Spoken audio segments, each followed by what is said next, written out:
Hola, bienvenidos a esta nueva serie del curso de Inducción al Cristianismo Bíblico. Esta nueva serie trata de lo que puede ser el material más importante o el tema en la teología cristiana más relevante de todos, la cruz de Cristo.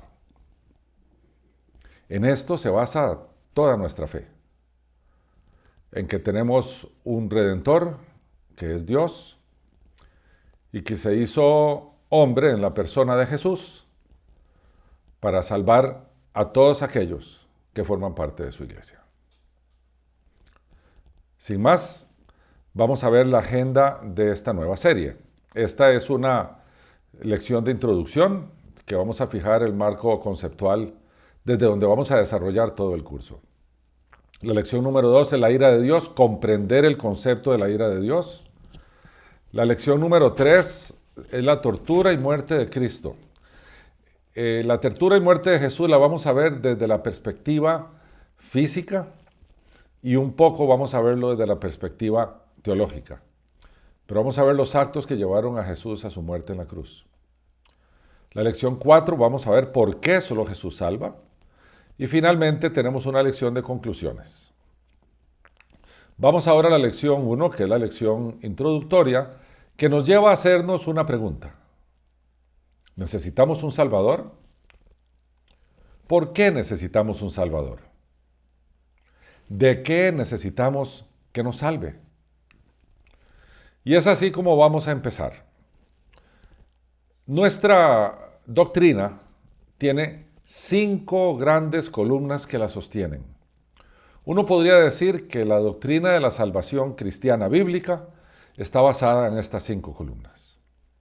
Se les ha llamado, por su nombre en latín, las 5 solas, porque sola en latín quiere decir solamente. Y las 5 las vamos a ver muy rápidamente aquí, porque nos interesan las últimas 2. Pero la primera es sola escritura, eso lo que quiere decir es que solo la escritura, los 66 libros de la Biblia, tienen todo lo que necesitamos para nuestra fe y nuestra conducta, y que esa es nuestra autoridad. Todo lo que esté fuera de la Biblia como mandatos son agregados humanos. Solo lo que está en la Escritura. La segunda sola, que es la sola gracia, quiere decir que todos nosotros somos salvos solamente por el don inmerecido de Dios. Porque Dios decidió traernos salvación sin que nosotros la mereciéramos. Y la tercera es sola fide, sola fe. Es a través de la fe solamente, debido a la gracia de Dios solamente, que nosotros somos salvos. De otra forma, la fe es el conducto a través del cual alcanzamos la gracia divina para ser salvos. Solamente la fe. No hay obras inmiscuidas allí. La cuarta sola es solo Cristo salva. Nadie más, no hay otro Salvador, no hay otro medio de salvación. Solo Cristo. Y la quinta es que todo este tema de la salvación del ser humano, como es un don divino, porque es por gracia, y es a través de la fe en ese ser divino, que es solo Cristo, solamente entonces le corresponde a Dios la gloria. Y en esta pequeña serie de la cruz de Cristo, vamos a concentrarnos en estas 2 solas, solus Christus y soli Deo gloria.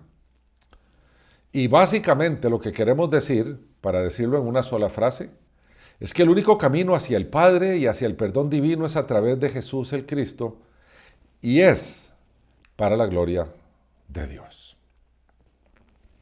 Bien, hablando de la cruz de Cristo, nosotros sabemos que es el centro de la fe cristiana.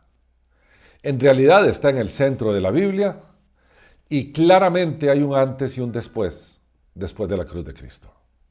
Por tanto, es el centro de la historia. ¿Quién llevó a Cristo a la cruz? Bueno, mucha gente ha dicho que fueron los judíos de la época, otra gente que dice que los romanos lo crucificaron, pero la verdad es que fuimos nosotros con nuestros pecados que hizo necesario que Dios se hiciera hombre en la persona de Jesús y muriera en esa cruz. Por tanto, una respuesta adecuada de quien llevó a Cristo a la cruz fuimos nosotros. Y por lo tanto no merecemos ninguna gracia, sino que vamos a recibir, y ya hemos recibido, una salvación que no merecemos. Entonces, si vemos la Biblia de tapa a tapa, desde su primer libro hasta el último, o sea, desde el Génesis hasta el Apocalipsis, vemos que en esa línea del tiempo, en el centro de nuestras Biblias, está la cruz de Cristo. Porque, digamos, hacia la izquierda de nuestras Biblias, en el Antiguo Testamento, están todas las profecías que nos llevan a ver la cruz como un hecho profetizado desde tiempos antiguos. Y si nos vamos hacia la derecha, o sea, el Nuevo Testamento, hasta el final del libro del Apocalipsis, vemos una narrativa de lo que pasó en la cruz.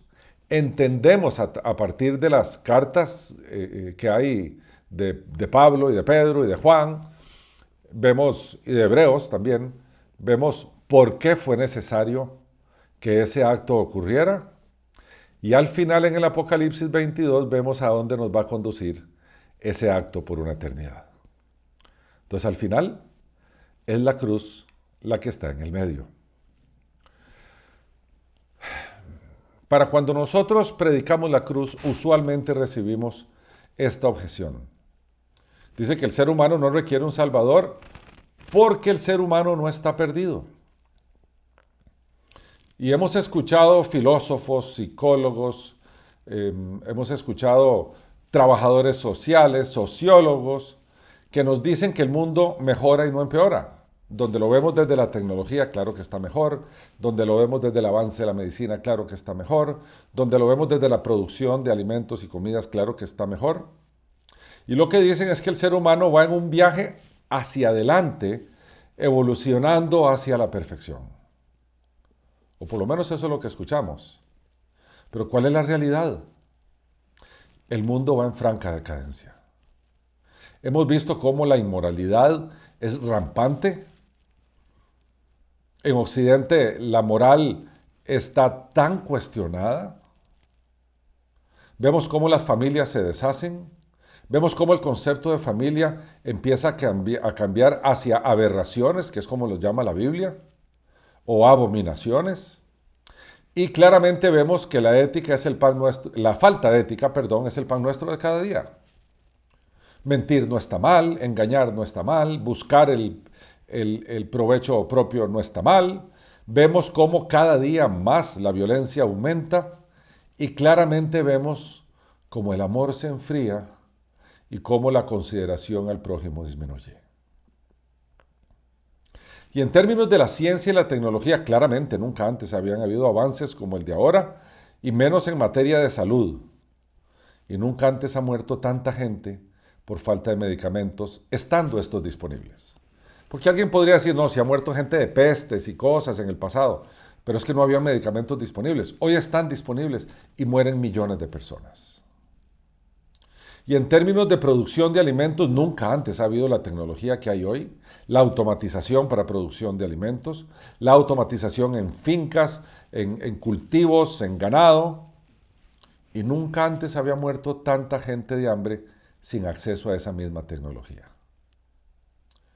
Entonces, claro, el mundo mejora para los dueños de la tecnología de salud o para los de la tecnología de alimentos, pero empeora para todos aquellos que son la gran mayoría de personas que no tienen acceso a ello.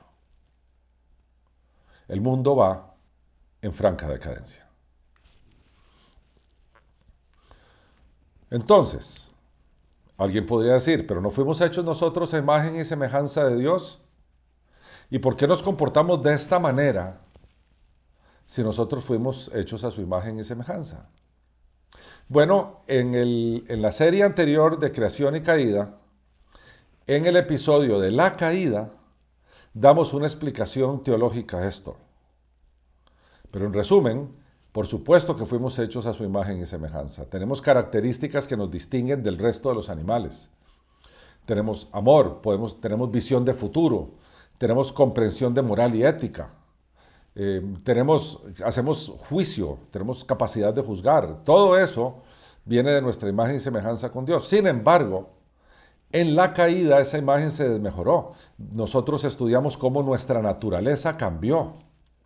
Y hoy en día tenemos un vestigio de la imagen y semejanza de Dios, pero no tenemos la totalidad de esa representación que teníamos antes de la caída.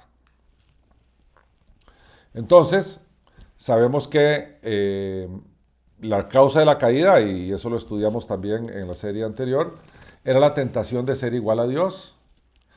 En medio de la caída recibimos maldiciones que cambiaron nuestra naturaleza. Y entonces todo eso se perdió. El raciocinio, discernimiento, sentimientos se disminuyeron significativamente.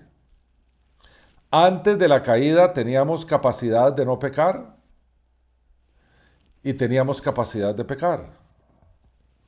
Con la caída perdimos la capacidad de no pecar. Y solo somos pecadores, todos nosotros. Pero en adición a eso, la tierra había sido dado en custodia, en administración al ser humano, y cuando el ser humano cae, también la tierra recibe una maldición divina. Y esa tierra, que antes estaba bajo nuestra administración, quedó bajo otra administración. Así lo dice la Escritura en la primera carta que el apóstol Juan escribe, que dice, sabemos que somos de Dios y el mundo entero está bajo el maligno. Entonces esa es la condición en que nos encontramos hoy. Y lamentablemente por nuestros propios medios no podemos regresar a la condición que tenía el ser humano antes de la caída. Ahora que estamos perdidos, somos esclavos de nuestro pecado y nuestra condición, estamos presos. O en las palabras bíblicas, estamos muertos en nuestros delitos y pecados.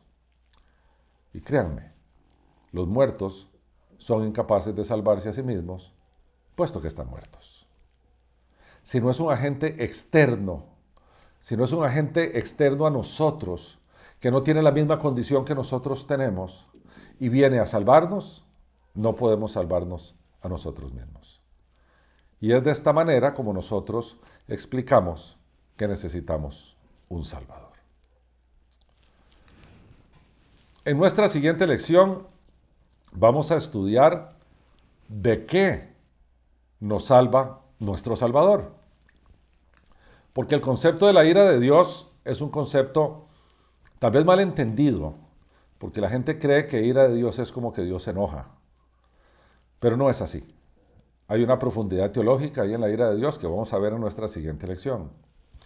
Por el momento lo que nos interesa es que sepamos que la cruz de Cristo era una condición necesaria para que alguien, cualquiera, pudiera estar en la presencia de Dios después de su partida aquí en la tierra. Y por tanto la cruz de Cristo nos provee de la esperanza cristiana. ¿Cuál es esa? De una vida eterna llena de gozo, llena de paz, ausente de dolor, ausente de lágrimas, ausente de ansiedades y llena de la maravilla de todo lo que Dios tiene para darnos a su iglesia. Hasta aquí la lección de hoy. Era una lección cortita, es básicamente poniendo un marco conceptual para empezar en la siguiente lección con la ira de Dios. Mis queridos hermanos y amigos, para nosotros es un gusto que hayan pasado este tiempo con nosotros. Les agradecemos que hayan invertido este ratito para sacar su tiempo y ver este video. Y como siempre les deseamos todas las bendiciones divinas de parte de nuestro Señor Jesucristo. Nos vemos en la siguiente lección.